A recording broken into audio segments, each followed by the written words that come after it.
I do want to talk just a little bit about some of the trend that we've seen with regards to Americans, U.S. folks, finally coming around to, I guess, what the rest of the world has already known for decades with regards to the popularity of soccer. A lot of people didn't think this was going to last. They thought this was just going to be a blip on the screen. What has created that sort of lasting impact on Americans to continue watching and continue going to games?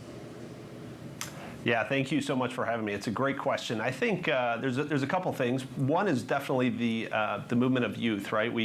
I just heard a stat recently that soccer is outpacing Little League baseball at 2-1. I think it's a great sport. My boys, I have a 5-year-old and a 3-year-old that play, and so I think that's probably where it starts. And then as more stars come up through academy programs and end up playing in MLS, homegrown talent, and then also stars coming from overseas, I think that has all had an impact on the league. There's been a lot of money pouring, of course, into the league and into teams themselves as investors now sort of want a piece of the action here. There's been a lot of talk about valuations. The last time I checked, the Fire had something like $500+ million valuation, which is astonishing given where MLS teams were valued just, I don't know, less than 10 years ago here. What are some of the investments that you have been entertaining right now specifically into your franchise? It's a good question. I think we have a world-class owner in Joe Mansueto who invests really heavily in our club. So currently we're in the midst of building a $100 million performance center here in Chicago.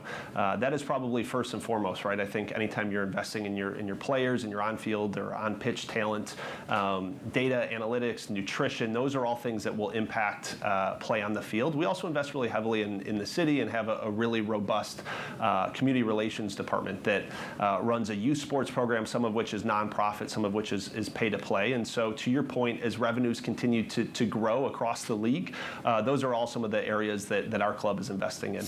And Dave, you made a really interesting point about youth participation. And I mean, speaking anecdotally, I feel like every kid that I grew up with played soccer at some point. When you think about the pipeline of how to grow soccer in the U.S. and maybe become one of the big sports, maybe overtake hockey, how do you do that? How do you continue that momentum from everyone playing soccer at the youth level into paying attention as adults to the professional level?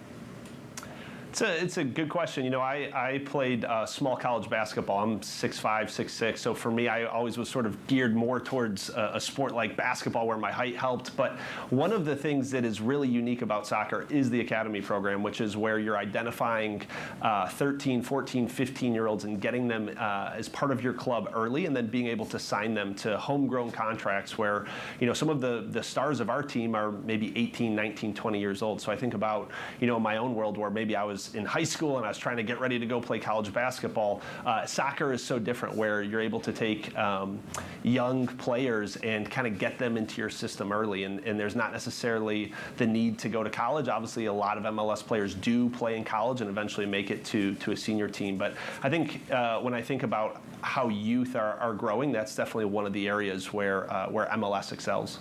And when we think about the Messi experiment and how that's really drawn a lot of eyeballs, American eyeballs to soccer, maybe in a way that it hadn't been in the past, have you considered at the Chicago Fire bringing in a star player from outside as well?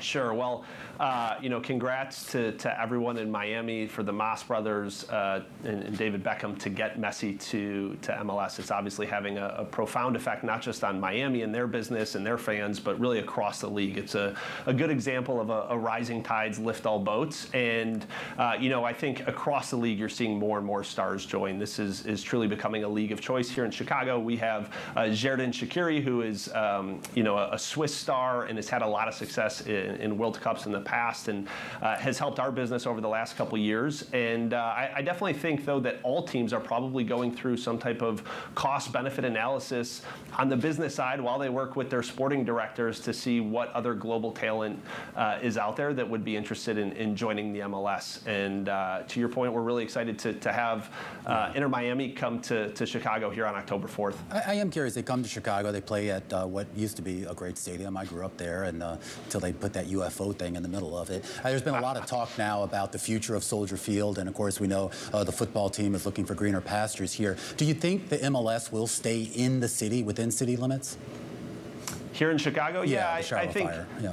Yeah, I think so. We have a good relationship with the Parks District here in Chicago, and we have a lease that extends out a while with several options to continue to play at Soldier Field. So we're obviously keeping an eye on the Bears and what happens over there. I have a good relationship with their team president, Kevin Warren, and so it'll be interesting to see how that plays out for them, and everyone sort of has to do what's in the best interest of their own team. But we're watching it really closely, and we're honored to be in Chicago right now.